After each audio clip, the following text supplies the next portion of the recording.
Donald Trump ने कहा था करोड़ों इलीगल इमिग्रेंट्स को डिपोर्ट किया जाएगा, लेकिन अब खुद उन्होंने छापेमारी रोकने का ऑर्डर दे दिया है, खास तौर पर किसानों, होटल और रेस्टोरेंट्स के लिए। अब सवाल ये उठता है कि आखिर ऐसा क्यों किया जा रहा है।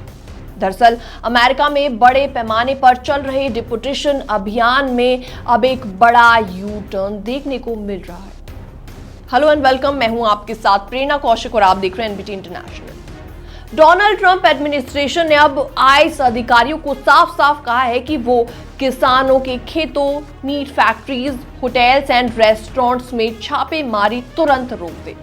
और ये जानकारी एक अंदरूनी ईमेल के जरिए सामने आई है, जो कि न्यूज एजेंसी रॉयटर्स ने लीक की है। बताया जा रहा है कि ये आदेश खुद डोनाल्ड ट्रंप की तरफ से आया है।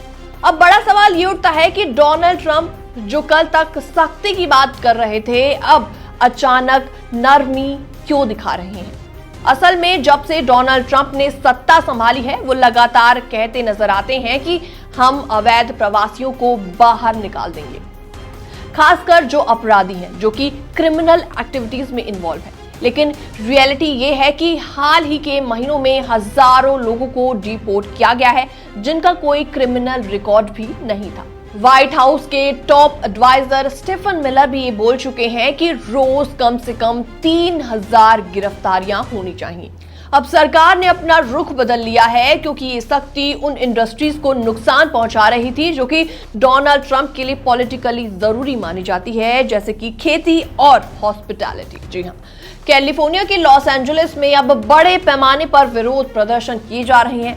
तब सरकार पर दबाव और भी ज्यादा बढ़ गया है और इसके बाद आईस के सीनियर ऑफिसर टैटम ने एक मेल भेजा, जिसमें कहा गया है कि आज से खेती, मीट फैक्ट्रीज, होटल्स, रेस्टोरेंट पर कोई भी रेड या इन्वेस्टिगेशन नहीं की जाएगी, रोक दी जाएगी। जी हाँ, डोनाल्ड ट्रंप ने खुद भी बयान दिया कि एक नया आदेश लाएंगे ताकि फार्मिंग और होटल इंडस्ट्री पर पड़ी इस क्रैकडाउन की मार को कम किया जा सके। जी हाँ, अमेरिका के होमलैंड सिक्योरिटी डिपार्टमेंट ने भी कहा है कि वो राष्ट्रपति के निर्देश का पालन करेंगे और सिर्फ वर्स्ट क्रिमिनल्स पर ही फोकस करेंगे। जी हाँ, अब बड़ा सवाल ये है कि कौन इसमें डिपोर्ट किया जा सकता है। तो ऐसे में कोई भी इंसान जिसके पास वैध दस्तावेज, वैध डॉक्यूमेंट्स नहीं है, उसको डिपोर्ट किया जा सकता है, या फिर जो कि क्रिमिनल एक्टिविटीज में इन्वॉल्व पाया जाता है, उसको भी डिपोर्ट किया जाएगा।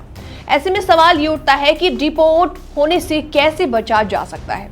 दरअसल लीगल स्टेटस रखना, वीजा की शर्तों को फॉलो करना, कोर्ट में असाइलम या दूसरी राहत के लिए अप्लाई करना, ये सब कुछ तरीके इसमें शामिल है।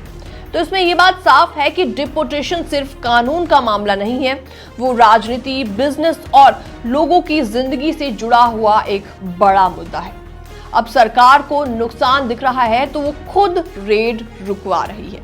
अमेरिका में अगर कोई आपको आईस यानी इमिग्रेशन पुलिस को रिपोर्ट कर दे तो आपकी पूरी जिंदगी पल भर में बदल सकती है।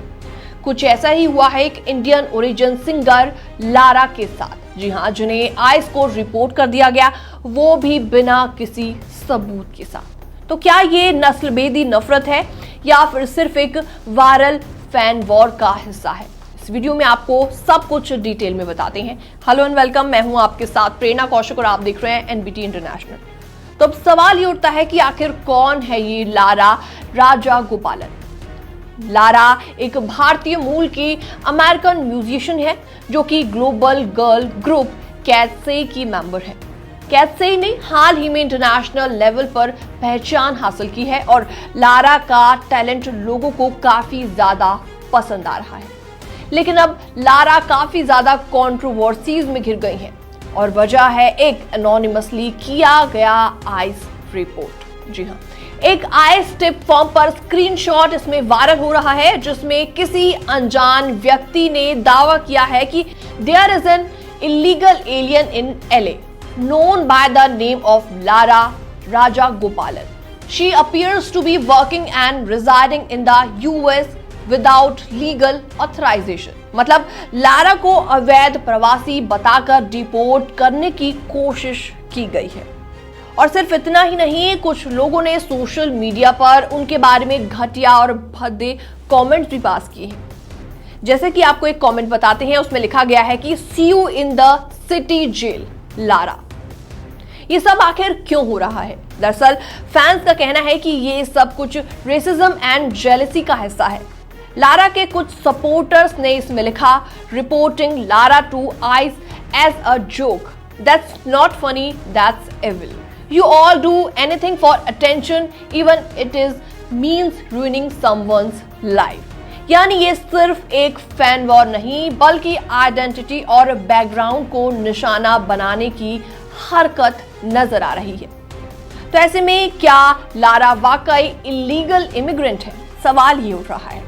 फिलहाल लारा या उनके मैनेजमेंट की तरफ से कोई भी ऑफिशियल स्टेटमेंट इस पर जारी नहीं किया गया, लेकिन ये साफ है कि आइस में रिपोर्ट किया जाना कोई मजाक नहीं है। ये किसी की पूरी जिंदगी को खतरे में डाल सकता है। हाल ही में इससे मिलता जुलता एक और मामला सामने आया था, जिसमें टिकटॉक स्टार कैबी को यूएस इमिग्रेशन ने डिटेन किया था क्योंकि वो अपने टूरिस्ट वीजा पर ओवरस्टे कर रहे थे। बहरहाल आपको बता दें, ये मामला ऐसे समय पर आया है जब ट्रंप सरकार ने सख्ती पहले से भी कई ज्यादा कर दी है। रेड्स लगातार जारी हैं, खासतौर पर लॉस एंजलिस, शिकागो, न्यूयॉर्क जैसे डेमोक्रेट सिटीज में और भी ज्यादा रेड्स की जाएंगी। इसलिए ऐसे आरोप और भी ज्यादा सेंसिटिव और खतरनाक हो सकते हैं। तो क्या सिर्फ इंडियन ओरिजिन होना खतरा बन गया है? दरअसल लारा के साथ जो कुछ भी हुआ वो कई भारतीय अमेरिकन और इमिग्रेंट्स के लिए एक बहुत बड़ी चेतावनी है। तो क्या अब कोई भी एक ऑनलाइन फॉर्म भरकर किसी की वीजा स्टेटस पर सवाल उठा सकता है? क्या इंडियन नाम होना ही शक के घेरे में आपको डाल देता है? जरा सोचिए, आप अमेरिका में 10-15 साल से रहते हो, आपके बच्चे स्कूल जाते हो, आप खुद भी एक होटल या फार्म में मेहनत करके पैसे कमा रहे हैं, लेकिन एक दिन अचानक से इमिग्रेशन वाले आकर आपको बोलते हैं बैग पैक करो, अब आपको वापस भेजा जाएगा। कुछ ऐसा ही मामला यूएस में देखने को मिला है। हेलो एंड वेलकम, मैं हूं आपके साथ प्रेरणा कौशिक और आप देख रहे हैं एनबीटी इंटरनेशनल। अब अमेरिका में ये डर एक बार फिर से हकीकत बनता जा रहा है, क्योंकि डोनाल्ड ट्रंप फिर से मास डिपोर्टेशन के मिशन पर अड़े हुए हैं। इस बार उनका कहना है कि हर हाल में ये काम पूरा होना चाहिए। डोनाल्ड ट्रंप ने अभी हाल ही में अपने social media platform truth social पर एक पोस्ट शेयर किया। उसमें उन्होंने कहा कि उन्होंने अपनी पूरी सरकार को आदेश दे दिया है कि अवैध रूप से रह रहे लोगों को देश से बाहर निकालने के लिए जितने संसाधन यानी जितने भी रिसोर्सेज लग सकते हैं सब लगा दो। मतलब इसका साफ है कि डिपोर्टेशन अब और भी ज्यादा तेज होने वाला है, खासतौर पर New York, Chicago and Los Angeles जैसे बड़े शहरों, जहां इमिग्रेशन रेट्स और विरोध प्रदर्शन दोनों लगातार देखे जा रहे हैं। लॉस एंजलिस में तो विरोध प्रदर्शन इतना ज्यादा तेज हो गया है कि डोनाल्ड ट्रंप ने national guards and US marines तक को बुला लिया है ताकि सड़कों पर शांति रखी जा सके। हालांकि कैलिफोर्निया के गवर्नर गेविन ने साफ साफ कहा है कि राज्य में हालात काबू में हैं, सेना बुलाना जरूरी नहीं था। लेकिन डोनाल्ड ट्रंप अपने फैसले पर अड़े हुए नजर आ रहे हैं। अब एक और दिलचस्प मोड़ यहां पर यह भी आया है कि एक रिपोर्ट के मुताबिक डोनाल्ड ट्रंप ने कुछ इंडस्ट्रीज में इमिग्रेशन रेट्स को फिलहाल रोक दिया है। जी हां, farms, restaurants, hotels and meat processing plants, इन सब पर अब रेड नहीं होगी। आखिर क्यों? क्योंकि इन इंडस्ट्रीज में बहुत सारे अनडॉक्यूमेंटेड इमिग्रेंट्स काम कर रहे हैं और अगर इन्हें निकाल दिया गया तो काम रुक जाएगा और बिजनेस लॉबी ट्रंप से नाराज हो सकती है। जी हाँ, तो अब रणनीति बदल गई है। अब टारगेट है शहरों के अंदर रह रहे अनडॉक्यूमेंटेड इमिग्रेंट्स, खासतौर पर जो प्रदर्शन में हिस्सा ले रहे हैं। और इस डिपोर्टेशन ड्राइव में सबसे ज्यादा असर पड़ता नजर आ रहा है उन लोगों पर जो सालों से अमेरिका में रहते हैं, उनके बच्चे यहीं पर ही स्कूल जाते हैं और जो मेहनत करके अपनी रोजी रोटी चला रहे हैं। बहुत के पास क्रिमिनल रिकॉर्ड भी नहीं है, लेकिन फिर भी उन्हें डिपोटेशन नोटिस रिसीव हो रहा है। लोगों में डर है कि कहीं सुबह ऑफिस जाते वक्त या बच्चों को स्कूल छोड़ते वक्त इमिग्रेशन वाले ना आ जाए। जी हाँ, फिलहाल इसी बीच ये सबसे बड़ा सवाल है कि क्या डोनाल्ड ट्रंप का ये डिपोटेशन प्लान अमेरिका को सुरक्षित बना रहा है या फिर और ज्यादा डरा रहा है और बांट रहा है।